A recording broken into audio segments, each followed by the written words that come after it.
Students, हम देखेंगे कि सोडियम हाइड्रोक्साइड जब मेटल के साथ रिएक्ट करती है तो हमारे पास प्रोडक्ट्स क्या आती हैं।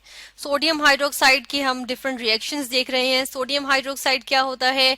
NaOH जिसके लिए केमिकल फॉर्मूला है। इसको कॉस्टिक सोडा भी कहते हैं क्योंकि अगर ये हाथ पे गिर जाए तो ये बर्न कर देता है, स्किन को बर्न कर देता है। ठीक है। और इसके अलावा हम देखेंगे कि इसका रिएक्शन किसके साथ, मेटल्स, डिफरेंट मेटल्स यानी कि जो धातु होती हैं उनके साथ जो है उसका रिएक्शन देखेंगे। जिन मेटल्स के साथ हम यहाँ पे रिएक्शन देखेंगे वो होंगी जिंक, ठीक है, इसके अलावा एल्यूमिनियम होगी, और कौन सी है, और हम बात करें SN जो है टिन। ठीक है, इन तीन की हम बात करेंगे यहाँ पे। अब हम एक एक करके इनका रिएक्शंस देख लेते हैं। यहाँ पे सबसे पहले जो हम रिएक्शन देखेंगे वो जिंक के साथ देखेंगे। ठीक है ना। यहाँ पर जिंक के साथ जब हम रिएक्शन देखते हैं तो सोडियम हाइड्रो ऑक्साइड मैं लिख लेती हूँ। ठीक है, ये सोडियम हाइड्रोक्साइड आ गया, इसका मैंने एक्वस सोल्यूशन ले लिया। ठीक है ना। उसके बाद इसका रिएक्शन मैंने किसके साथ करवाया, जिंक के साथ। इस जिंक का टुकड़ा लिया और इसके साथ इसका जो है वो रिएक्शन करवा दिया। यहाँ मैं इसका रिएक्शन करवा रही हूँ। ठीक है ना, यहाँ इसका रिएक्शन करवाऊंगी जब जिंक के साथ, और हम हीट करेंगे, साथ साथ इसको हीट करेंगे। ठीक है, और हीट कितना करते हैं ये भी हम यहाँ पर लिख देते हैं। यानी कि यहाँ पर जो है वो हम 90 डिग्रीज तक या इससे ज्यादा या अबव इतना जो है वो हम इसको हीट करते हैं। ठीक है ना। तो चले मैं यहाँ पे हीट ही लिख देती हूँ।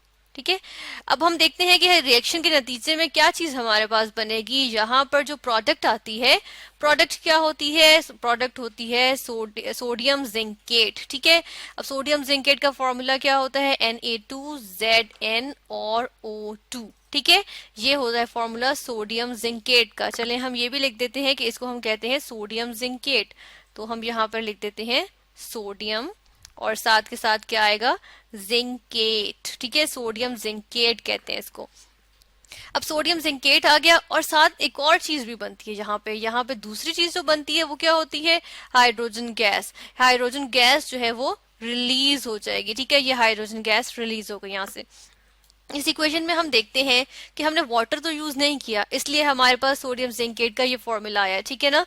लेकिन अगर हम यहाँ पर वाटर भी यूज कर लेते, ठीक है, तो हमारे पास यहाँ पर क्या बनता, सोडियम जिंकेट के अंदर वाटर का कंटेंट भी होता। ठीक है, यानी कि इसको मैं इस तरह से लिखती, Na2 फिर Zn इस तरह से आता और OH, ठीक है, होल 4, और ये हमारे पास एक्चुअली इसका फॉर्मूला होता। ठीक है, तो ये होता है फॉर्मूला जब हमारे पास क्या होता है, जब हमारे पास यहाँ पर जो है वो वाटर का कंटेंट भी शामिल होता। ठीक है, लेकिन चूंकि हमारे पास यहाँ पे वाटर का कंटेंट शामिल नहीं है, हम जो बात कर रहे हैं उसमें हम डायरेक्ट सोडियम हाइड्रोक्साइड की बात की कि अगर उसका रिएक्शन होता है जिंक के साथ। ठीक है, तो हम यहाँ पर ये देख लेते हैं। फिर हम देखते हैं एक और रिएक्शन। अब हम रिएक्शन किसके साथ देखेंगे, हम यहाँ पर रिएक्शन देख लेते हैं सोडियम हाइड्रोक्साइड का। सबसे पहले हम ये तो लिख लेते हैं। ठीक है ना, सोडियम हाइड्रोक्साइड, इसका रिएक्शन किसके साथ देखेंगे, अब हम इसका रिएक्शन देखेंगे एल्यूमिनियम के साथ। ये चले पहले टिन के साथ देख लेते हैं। टिन लिखा मैंने। ठीक है, इसके साथ अब हम रिएक्शन देखते हैं। ये भी रिएक्शन जो है वो हीट की प्रेजेंस में होता है। ठीक है,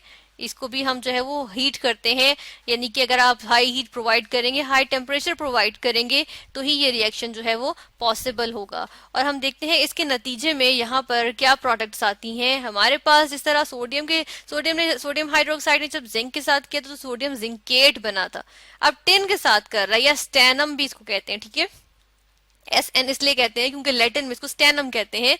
तो हम देखते हैं यहाँ पर जो हमारे पास बनता है उसका फॉर्मूला कुछ यूं होता है, Na2SN, ठीक है, O2। ये इसका फॉर्मूला होता है, एक्वस फॉर्म में आता है। और इसको कहते क्या है, इसको कहते हैं सोडियम स्टेनाइट। ठीक है, स्टेनम से स्टेनाइट, ये हो गया स्टेनाइट और ये सोडियम। तो हम देखते हैं इसका नाम क्या है, इसका नाम है सोडियम स्टेनाइट, STANNITE,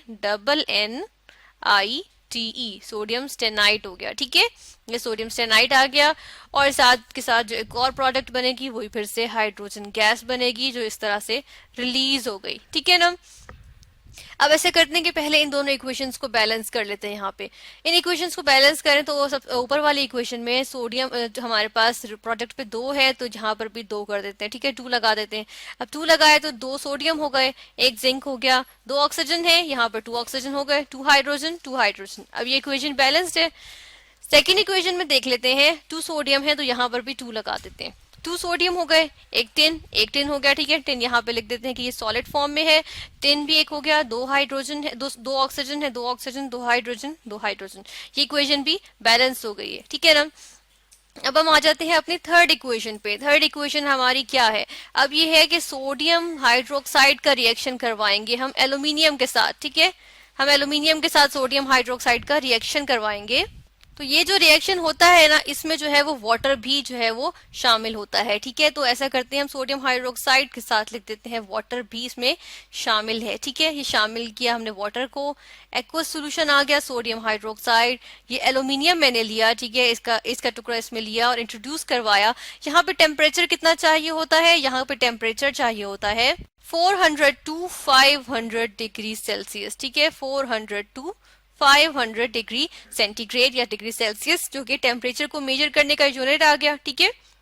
और हम देखते हैं कि हमारे पास यहाँ पर क्या प्रोडक्ट्स बनती हैं। प्रोडक्ट्स देखते हैं, प्रोडक्ट्स यहाँ पर आ जाती हैं हमारे पास। अब बनेगा सोडियम एल्यूमिनेट, ठीक है, NaAl एल्यूमिनेट, Na2AlO, ठीक है, 2, ठीक है, Na2AlO2। सॉरी, यहाँ पर जो है वो 2 नहीं आएगा, सोडियम के साथ जो है वो 2 नहीं आता, ठीक है। तो ये हम लिखते हैं सोडियम एल्यूमिनेट में यहाँ पे 2 नहीं आएगा, और ये हमारे पास होता है सोडियम एल्यूमिनेट, ठीक है। ये आ गया सोडियम एल्यूमिनेट। और हम देखते हैं कि ये हमारे पास आ गया एक्वस फॉर्म में, ठीक है। और साथ के साथ हमारे पास क्या चीज आती है? फिर से हाइड्रोजन गैस जो है वो रिलीज हो गई, ठीक है। ये हाइड्रोजन गैस रिलीज हो गई है, ठीक है ना। इस इक्वेशन को हम बैलेंस कर लेते हैं। यहाँ पे इक्वेशन को बैलेंस करने के लिए मैं देखती हूँ कि यहाँ पर मुझे क्या करना पड़ेगा कि 2 ऑक्सीजन आ गए ना, और ये एक एल्यूमिनियम है, 2 हाइड्रोजन, 2 हाइड्रोजन, ये 3 हाइड्रोजन। यहाँ पर जो है वो 3 हाइड्रोजन है, तो यहाँ पे 2 लगाना पड़ेगा, ठीक है। यहाँ पर अगर मैं 2 लगा दूं और यहाँ पे मैं 3 लगा दूं, ये 6 हो गए अब। तो 1 2 और यहाँ पर भी ऐसे करते हैं, 2 लगा देते हैं, तो ये कितने हो गए? ये 4 5 6 हाइड्रोजन बैलेंस हो गए। सोडियम को बैलेंस करने के लिए 2 यहाँ लगाती हूँ, ठीक है। तो ऑक्सीजन, अब ऑक्सीजन भी बैलेंस्ड है, और एल्यूमिनियम, तो यहाँ पे 2 लगा देती हूँ, अब एल्यूमिनियम भी बैलेंस्ड है, ठीक है। तो ये इक्वेशन भी हमारे पास जो है वो एक बैलेंस्ड इक्वेशन आ गई, ठीक है। अब हम देखते हैं कि सोडियम का जब रिएक्शन हुआ है, ये रिएक्शन हुआ था सोडियम का, सॉरी सोडियम हाइड्रोक्साइड का एल्यूमिनियम के साथ, जब वाटर हमारे पास था, और ठीक है, हमने बहुत ज्यादा टेम्परेचर पे जो है वो हीट किया था। तो हमने देखा कि सोडियम हाइड्रोक्साइड जो है, जब उसका जिंक के साथ रिएक्शन हुआ तो उसने जिंकेट बनाया, ठीक है, सोडियम जिंकेट। फिर जब सोडियम हाइड्रोक्साइड का रिएक्शन हुआ स्टेनम के साथ, तो रिएक्शन में, या स्टेनम या जिसको हम कहते हैं टिन, ठीक है, टिन के साथ रिएक्शन हुआ तो क्या बना? सोडियम स्टेनाइड बन गया, ठीक है, स्टेनम की वजह से। और हम देखते हैं कि सोडियम हाइड्रोक्साइड का जब एल्यूमिनियम के साथ रिएक्शन हुआ वाटर की प्रेजेंस में 400 टू 500 डिग्री सेल्सियस पे टेम्परेचर पे हीट करके, तो हमारे पास क्या बन जाता है? हमारे पास बन जाता है सोडियम एल्यूमिनेट, ठीक है, एल्यूमिनेट, MINATE, सोडियम एल्यूमिनेट बन जाता है, ठीक है। और साथ के साथ तीनों रिएक्शंस में जो है वो हाइड्रोजन गैस भी जो है वो रिलीज हुई।